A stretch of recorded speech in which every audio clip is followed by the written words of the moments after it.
Assalamualaikum warahmatullahi wabarakatuh.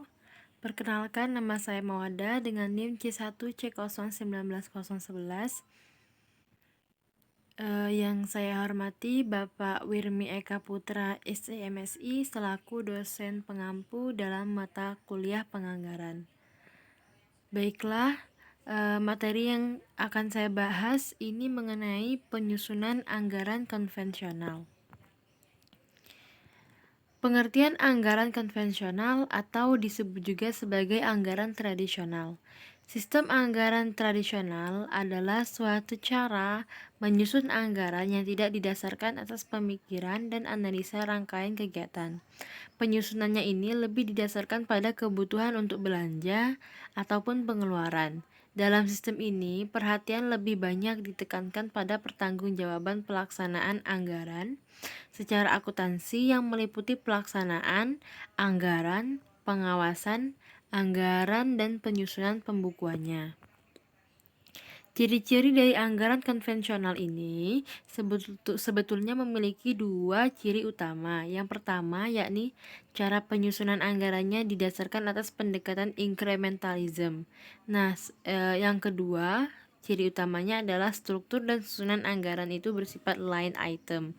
Nah, sedangkan ciri lainnya itu cenderung sentralistis, kemudian bersifat spesifikasi, kemudian dia itu anggarannya tahunan, kemudian menggunakan prinsip anggaran bruto. Karakteristik dari anggaran tradisional tadi telah dibahas, yakni dia itu bersifat sentralistis atau memusat. Yang kedua itu berorientasi pada input. Kemudian tidak terkait dengan perencanaan jangka panjang. Kemudian ciri utamanya tadi adalah line item dan incrementalism.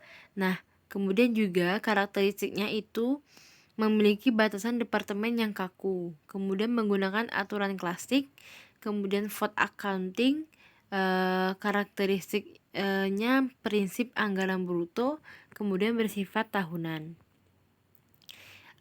Klasifikasi anggaran itu ada dua. Klasifikasi anggaran itu di berbagai negara diklasifikasikan menurut jenis-jenis pengeluaran. Biasanya dialokasikan untuk gaji, tunjangan, pensiun, perjalanan dinas, pengangkutan barang, sewa, komunikasi, gas, air, listrik, dan sebagainya. Kemudian klasifikasi seperti ini mencerminkan struktur anggaran yang mengarah pada masukan atau input atau apapun yang dibeli oleh perusahaan dan tidak menyajikan informasi tentang apa-apa yang dilaksanakan pemerintah dan tentang apa yang akan dicapai atas uang yang akan dibelanjakan.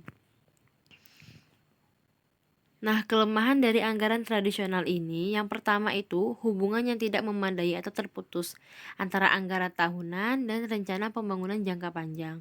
Kemudian, pendekatan inkremental menyebabkan sejumlah besar pengeluaran tidak pernah diteliti secara menyeluruh efektivitasnya. Kemudian lebih berorientasi pada input daripada output. Hal tersebut menyebabkan anggaran tradisional tidak dapat dijadikan sebagai alat untuk membuat kebijakan dan pilihan sumber daya atau monitor kinerja. Kinerja ini dievaluasi dalam bentuk apakah dana telah habis dibelanjakan, bukan apakah tujuan tercapai. Kemudian yang terakhir, sekat-sekat antara departemen yang kaku membuat tujuan nasional secara keseluruhan sulit dicapai. Keadaan tersebut berpeluang menimbulkan konflik overlapping, kesenjangan, dan persaingan antar departemen.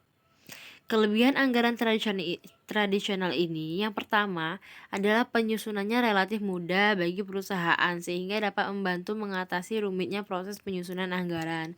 Yang kedua, tidak memerlukan pengetahuan yang terlalu tinggi untuk memahami programan kegiatan baru karena banyak dari kegiatan-kegiatan tersebut merupakan lanjutan dari kegiatan tahun-tahun sebelumnya.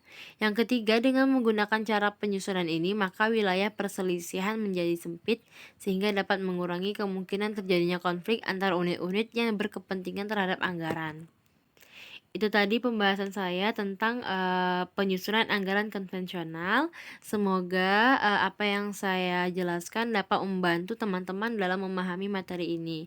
Saya akhiri, wabillahi taufik wal hidayah. Wassalamualaikum warahmatullahi wabarakatuh.